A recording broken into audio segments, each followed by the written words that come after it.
Hello, I'm Troy Baker. Let's see if I can remember some of my iconic lines. Presented by PC Game Pass. I mean, dude. Sure, I'm wrong. Go ahead. No. That's not fair. I'm just embarrassing out of myself, aren't I? Who are you? Guess. What comes next? This is what we're starting with? This is how you say good morning, Troy? Why don't you just say whatever speech you got prepared and let's get this over with. Who are you? Guess. Why don't you say whatever speech you got rehearsed and get this over with? How much does this character mean to me? Everything. When people come up to me and they say, I cried or I hated when this happened, it's like, that's kind of the goal. It was supposed to hurt. Oh, I love this one. Booker, are you afraid of God? No, but I'm afraid of you. Booker, are you afraid of God? No. I'm afraid of you. Ken Levine, just crack. Woo! What a good line. These games came out within a few months of each other. So when they came out, it was just the entire industry was reeling from Infinite, Bioshock Infinite, and then right after that just followed up with the body blow of The Last of Us. I think it was truly a watershed year in gaming, and I think it was a foundational year, foundational moment for games in general. Let me see the leaderboards so far. I want to beat everybody, to be honest with you. But if I at least beat Matt, that'll be all right. This is one of my favorites from the entire shoot. You can't just run away from your problems, Indiana. Watch me. You can't just run away from your problems, Indiana.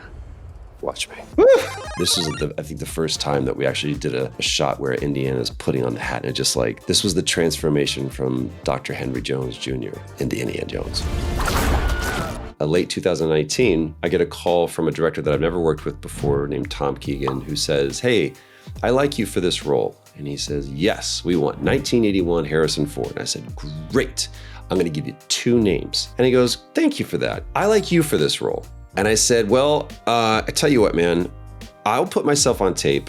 And if it's good enough, feel free to send it on. But if it's not, brother, do you and I both a favor and just keep this between the two of us. He sent it on, and the rest is history. You have any idea how old that was? You've got everybody gathered around the table for Thanksgiving, exchanging all the baby photos. No, thank you, not for me. Why does this feel like Joker to me? Oh man, Matt gonna beat me. You've got everybody gathered around the table for Thanksgiving. Oh my God, am I gonna give on this one? All right, what is it? Oh, no! No, that's not fair. Exchanging all the baby photos, something like that. No, First of all, no, thank you. Okay, not fair. God, this is so not fair. Neil's gonna kill me. This is one of my favorite scenes, if not my favorite scene in Uncharted 4. For this is the bar scene, and this is where Sam and Nate are trying to reconcile their childhood and their relationship. It was like January of 2007, and I'm in Texas in like an ice storm on a terrible indie movie, and my only solace was my friend let me borrow his PS3, and he said, you got to play this game called Uncharted. And when I saw that, I was like, that's what I want to do. And then to cut to being on set with Nate Drake, all of a sudden I watched those 3 actors, when camera was rolling and the director said action, transform into Nate Drake, Sully, and Elena. And I got nervous. I was like, I'm a tourist. I don't belong here. And it sounds so incredibly cheesy and cliche, but I literally said to myself, I guess dreams do come true. Oh yeah. When you look death in her eye, will you blink? Baby. Higgs Monahan, Death Stranding. When you look death in her eye, will you blink? One of the things I love about Higgs is that Kojima wrote this for me. Like, he created this character and he was like, I've got a role that I want you to play. But one of my favorite moments was the first day we were shooting on Death Stranding 2. There's this line where we see in this trailer where Higgs says, same as it ever was. To me, I just saw that line and I was like, well, that's Talking Heads. Same as it ever was. Same as it ever was. And so, of course, I had to go, same as it ever was. Same as it ever was. I was like, you're not gonna keep that. Next thing I hear is, I got the best. And I was like, here we go. This is the kind of game that we're gonna make this time. Well, the full line is actually, now Ellie, that ain't for kids. And that is Joel. Now, Ellie, that ain't for kids. Whoa! So what I love about this scene is we shot the truck scene, my gosh, I'm gonna guess, maybe Neil could correct me, but I think it's at least 3 times. And one of the things that the last time we shot it that changed was we then shot all the scenes with Bill. And so we found out through that discovery of that character, oh, it wouldn't be a Playboy that Bill would be reading, it would be a Playgirl. And so we actually had to go back and shoot that scene again. Bye-bye, dude. Here's why Ashley Johnson was so perfect to play Ellie. She 100% inhabits that character because so much about Ashley is this adult that has still been able to maintain their childlike wonder. And she has this naivete that's juxtaposed with this experienced, wizened soul. And that's exactly who Ellie is. You must have rocks in your head. This is Minas Morgul, and you are one man.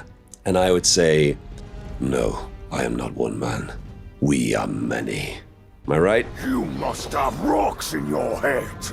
This is Minas Morgul, and you are one man. I am one.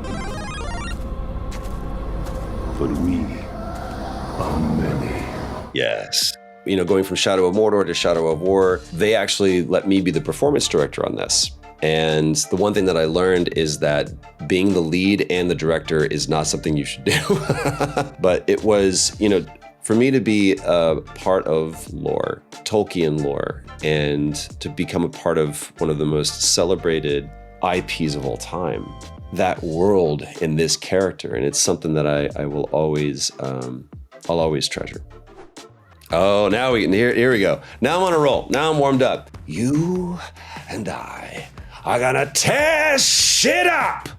That was the first scene that we shot for Far Cry 4 and Pagan Men.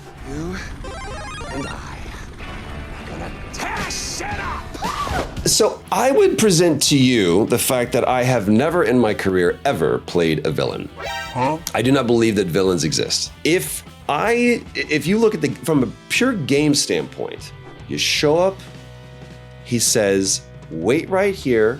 I'm gonna go bury your mother as well, but just wait right here, enjoy the crab rangoon, I'll be right back.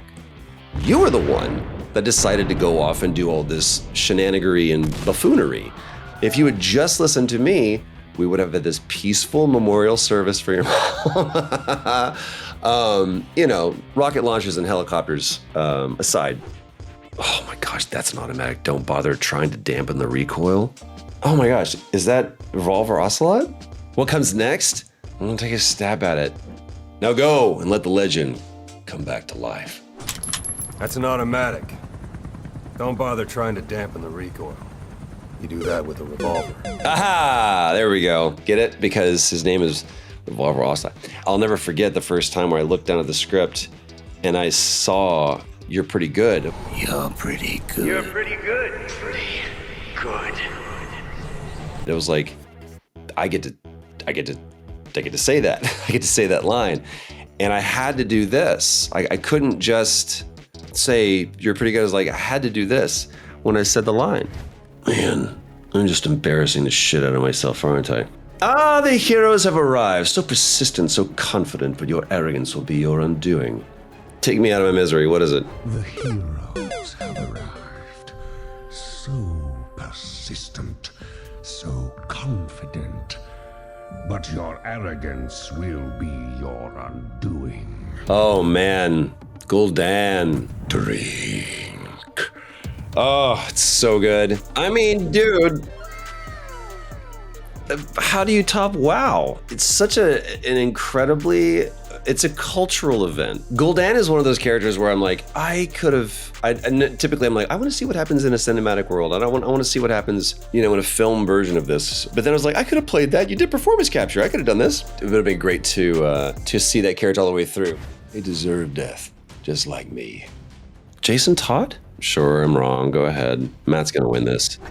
They deserved death. Ah, shit! Just like me.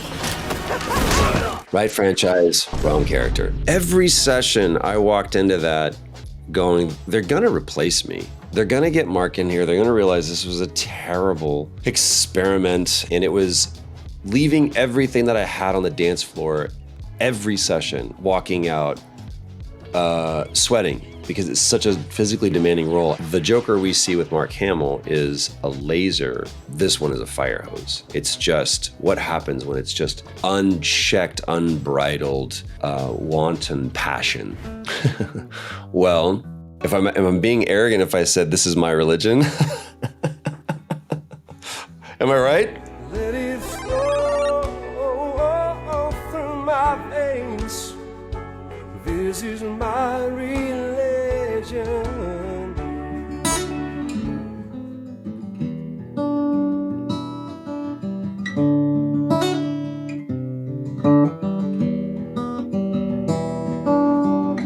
So I wrote this song with a band that I was in called Trip Fontaine. One time I was like, uh-oh, what if it was completely changed? And part of that was born out of a conversation that I had with this young lady in Australia who said she had struggled with self-harm, and that song, for whatever reason, had been the thing which showed her that thing that had become this ritual for her she actually could find a new ritual. She could find a new religion. And so we did that version. So thank you, man. That was a surprise. I'm glad I didn't miss that one. If we leave her out here, she'll die.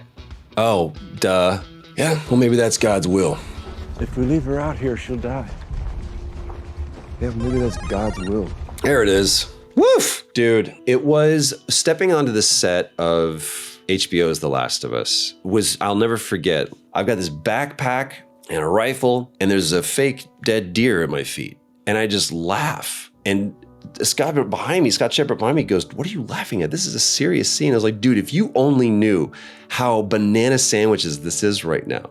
Like, if you could go back to the person who walked into that audition for this character in this untitled video game about a grizzled survivor trying to get this girl from point A to point B in this post-pandemic world, I never would have thought, not only would I be standing on the set of this multi-million-dollar HBO show, but that all of the moments between that audition and that scene that we were shooting that I've had, it's a fever dream. All right, where does that put me on the leaderboard?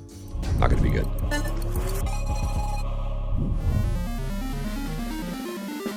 Ha ha! Nobody beats Ben. Nobody beats Matt. Mark Meer beat Matt. Huh. Well, Matt's got a lot rattling around up here. For more like this, watch this video next. Hideo Kojima can do all of the gun tricks that Revolver Ocelot can do. When you see him twirling the gun, it's like, oh shit, homie, you got mad skills.